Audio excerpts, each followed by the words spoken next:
Union-led learning has transformed lifelong learning in Wales over the last 21 years, and absolutely fundamental to that process has been the role of the Union Learning Rep, the ULRs.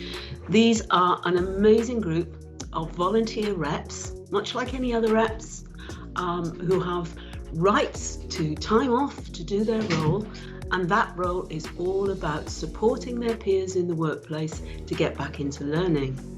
We know that this pandemic has changed fundamentally the way that people work in Wales.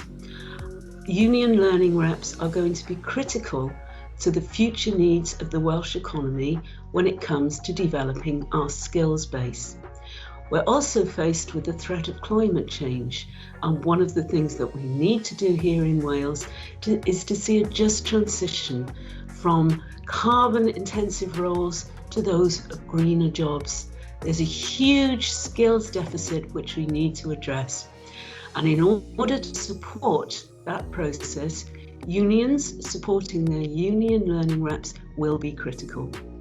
Have you ever thought of becoming a union learning rep? You'll be entitled to proper training and proper support from the TUC, and you can make a real difference.